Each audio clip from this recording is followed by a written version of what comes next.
तो last episode में हमने देखा था कि फायर रेप्टाइल ने एश ड्रैगन को मार दिया था, लेकिन इस वजह से वो भी लगभग अधमरा हो चुका था। तब ये देखकर नाइन जी कहती कि लूशियन जल्दी करो, इससे पहले कि कोई और इस मौके का फायदा उठाए। तुम सीधे जाके इन 10,000 साल पुराने बिस्टों की सेंस को लपेट लो। जिस पर लूशियन भी यस कहते हुए सीधे इस फायर रेप्टाइल की ओर बढ़ जाता है। तब लूशियन को देखते ये फायर रेप्टाइल फिर से एक अटैक को क्रिएट करता है और इस अटैक को सीधे लूशियन की ओर कर देता है। मगर अब लूशियन बड़े आराम से इस रेप्टाइल के अटैक को रोक लेता है और फिर एक पावरफुल स्पेल को क्रिएट करते हुए सीधे इस फायर रेप्टाइल के ऊपर अटैक कर देता है, जिसकी वजह से फायर रेप्टाइल भी यहीं पे मर जाता है। तब इसके मरते ही अब इन दोनों बिस्टों का एसेंस सीधे लूशियन के हाथों में आ जाता है। तब ये देखकर मिसू कहती कि उसने कर दिया, जिस पर अब लूशियन इन दोनों एसेंस को देखते हुए कहता है कि नाइन अब बताओ आगे क्या करना है। ये दोनों एसेंस अब फाइनली हमारे हुए। जिस पर अब ये आदमी कहता है चलो बच्चे उस एसेंस को अब यहाँ पे लेके आओ, हम सब ने मेहनत की है इसीलिए वो एसेंस भी अब सब में बराबर बटेगा। तब ये आदमी कहता है भाई तू थोड़ा सा बैगन का पकौड़ा है क्या तुझे पता नहीं कि एक एसेंस को सिर्फ एक आदमी रिफाइन कर सकता है और किसी एसेंस के पावर्स को दूसरों में बांटा नहीं जा सकता। जिस पर यह आदमी कहता है कि इसका मतलब हमारा हुतिया कट गया,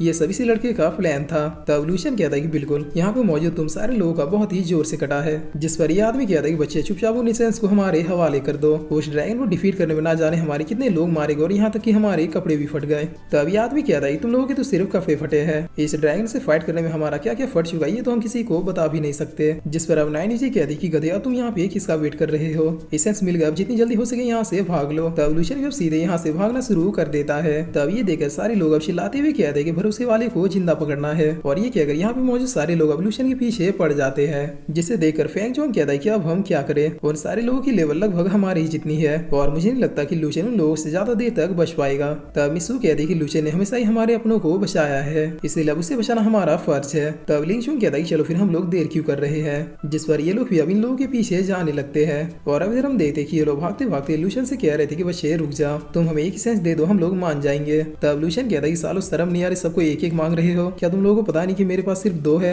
जिस पर यह आदमी कहता है ठीक है, जो उस बच्चे को मार नहीं सकेगा वही उस सेंस को लेगा और ये कहकर ये आदमी लूशियन के ऊपर अपने एक अटैक को कर देता है। तब लूशियन अब इस आर्मर को निकालते हुए कहता है कि चलो इसे छीनने का कुछ तो फायदा हुआ और ये कहकर लूशियन खुद को डिफेंस करने के लिए इस आर्मर को पीछे भेज देता है, मगर उस आदमी का अटैक इस आर्मर को भी डिस्ट्रॉय कर देता है, जिसकी वजह से लूशियन भी इस अटैक के चपेट में आ जाता है और अचानक से उसके मार्शल सोल में कुछ होने लगता है। तब ये देखकर लूशियन कहता है कि नाइन जी आखिर ये हो क्या रहा है, मेरी शक्ति अचानक से घट क्यों रही है, जल्दी से कुछ करो वरना वो लोग मुझे पकड़ लेंगे। जिस पर नाइन जी लूशियन के मार्शल सोल को देखते हुए कहती कि मुझे कुछ समझ में नहीं आ रहा, आखिर तुम्हारा मार्शल सोल तुम्हारी पावर से लूज क्यों कर रहा है। तब लूशियन इन लोगों की ओर देखते हुए कहता है कि मेरी माँ कुछ तो करो, मैं अभी इन सबको डिफीट नहीं कर सकता। जिस पर नाइन जी इन दोनों सेंस की ओर देखते हुए कहती कि ये थोड़ा रिस्की है, लेकिन अब और कोई भी रास्ता नहीं बचा है और ये कहकर नाइन जी इन दोनों सेंस को एक साथ लूशियन की बॉडी में ही रिफाइन करना शुरू कर देती है ताकि इन बिस्टों के भी सेंस की पावर लूशियन को मिल जाए। तब इन दोनों सेंस को एक साथ रिफाइन करने की वजह से अब लूशियन की बॉडी में एक बहुत ही पावरफुल एनर्जी रिलीज होने लगती है, जिसकी वजह से लूशियन अब गिरते हुए कहता है कि नाइन जी आखिर तुम ये क्या कर रही हो, मुझे ऐसा क्यों लग रहा है कि जैसे मेरे विंग्स और मेरिडियंस फिर से फटने वाले हैं।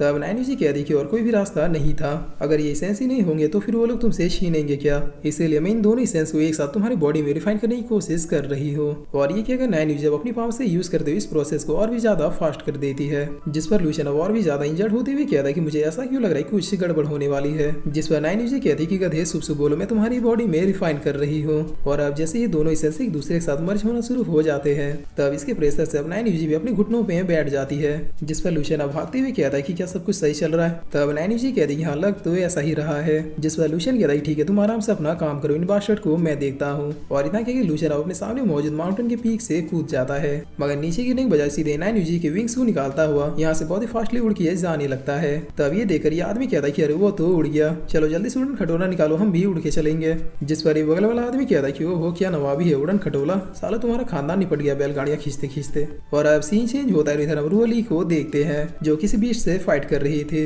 और बस कुछ ही देर में रूअली इस बीस्ट का काम तमाम कर देती है। तब ये देखकर ये आदमी कहता है कि मिस्टर आप वो पहली पर्सन है जो इस टेस्ट में लेवल 10 के पावर्स को अचीव करने वाली है, यकीनन आप हमारी लॉर्ड, ये हमारा सौभाग्य है। जिस पर तभी यहाँ पे एक दूसरा डिसाइबल चिल्लाते हुए आता है और रोली से कहता है कि मास्टर आप जिसे ढूंढ रही थी वो पर्सन मिल चुका है। तब इतना सुनते रोली कहती है कि लोकेशन बताओ। जिस पर ये डिसाइबल कहता है कि आपने जैसा हुलिया बताया था मैंने उस टाइप के एक लड़के को अभी अभी आइस वैली से नॉर्थ की ओर भागते हुए देखा, इसके अलावा उस लड़के के पीछे बहुत से पावरफुल डिसाइबल पड़े हुए थे। तब इतना सुनते अब रोल भी सीधे यहाँ से निकल जाती है, जिस पर ये आदमी कहता है कि मास्टर ये तो बता दीजिए कि आखिर इस बीस्ट के सेंस का करना क्या है। तब रोल इन लोगों की बिना कोई बात सुने सीधे बहुत ही फास्टली लूशियन की ओर जाते हुए कहती है कि फाइनली मैंने तुम्हें ढूंढ ही लिया। और अब इधर हम लूशियन को देखते हैं जो कि एक झील के ऊपर किसी पत्थर में बैठ के मेडिटेट कर रहा था, जिस पर लूशियन अब जैसे अपने माइंड कॉन्शियसनेस के अंदर आता है तो नैनी जी को देखकर बहुत ही शौक होते हुए कहता है कि आखिर तुम्हें ये हुआ क्या। तब इधर हम देखते हैं कितने पावरफुल बिस्टों के सेंस को रिफाइन करने की कोशिश में नैनी जी बुरी तरीके से इंजर्ड हो जाती है और आइस और फायर का ये पावर अब नैनी जी के सोल को भी डैमेज करने की कोशिश करने लगता है, जिस पर लूशियन कहता है प्लीज मुझे माफ कर दो, ये सब मेरी गलती है। तब नैनी जी कहती है अब माफी मांगने से कोई फायदा नहीं होने वाला, ये सेंस पहले मुझे खत्म करेंगे और फिर मेरे खत्म होते ही तुम्हारी बॉडी से मेरे पावर्स चले जाएंगे,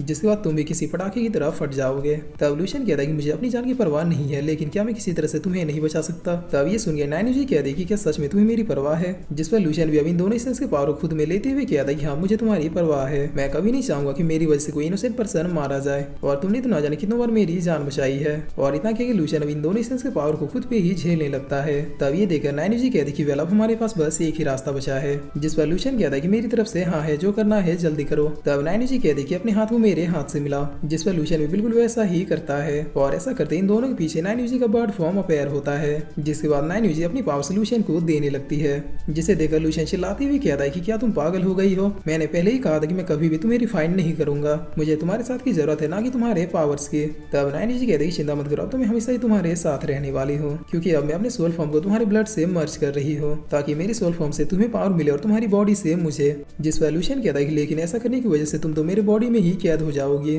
तब नैनी जी कहती है कि उसका उपाय हम बाद में ढूंढ लेंगे, जिस पर अब इन दोनों के बीच सिम्बायोटिक बॉन्ड बनना शुरू हो जाता है और सक्सेसफुली नैनी जी का लूशियन के ब्लड के साथ मर्ज हो जाता है। तब इधर हम देखते हैं कि ये लोग भी अब लूशियन को ढूंढते हुए पहुंच जाते हैं और सामने नजारे को देखकर ये आदमी कहता है कि ये दोनों सेंस को रिफाइन कर रहा है, जिस पर ये आदमी भी यहाँ पे आते हुए कहता है कि किसी भी हालत में ये प्रोसेस कंप्लीट नहीं होना चाहिए। तब लूशियन के आगे ये दोनों आते हुए कहते हैं कि हम भी देखते हैं कि आखिर कौन इस प्रोसेस को कंप्लीट होने से रोकता है, जिस पर ये लोग अब एक साथ इन दोनों के ऊपर अटैक करने के लिए बढ़ जाते हैं। तब इन दोनों से भी जितना होता है ये लोग इन लोगों को रोकने की कोशिश करते हैं, मगर ये आदमी किसी तरह से बच के लूशियन की ओर जाते हुए कहता है कि मैंने कहा था कि ये मेरे हाथों से मरेगा, और ये कहते कहते ये आदमी अपने एक पंच से लूशियन के ऊपर अटैक कर देता है, जिस पर तभी इस आदमी के आगे रोली का स्वॉर्ड आ जाता है और अब हम देखते हैं कि रोली यहाँ पे पहुंच चुके थे, जो लूशियन को अपनी बाहों में उठाते हुए कहते कि अब मैं भी देखती हूँ कि आखिर कौन इसे टच करता है। तब रोली को देखकर ये डिसाइपल कहते हैं कि आखिर ये पावरफुल लड़की इस लड़के को क्यों बचा रही है, मैंने इस लड़की के बारे में सुना ये बहुत ही जल्द डिवाइन रिलम को भी ब्रेक थ्रू करने वाली है। और अब लूशियन अपनी आंखों को खोलते हुए कहता है कि रोली क्या ये तुम हो, जिस पर रोली कहती है सॉरी मैं थोड़ा लेट हो गई, और फिर रोली अब बहुत ही गुस्से में कहती कि तुम अब रेस्ट करो, इन सारे लोगों को हेल में पहुंचाने का काम मैं करूंगी। और फिर इसी के साथ ये एपिसोड यहीं पे खत्म होता है।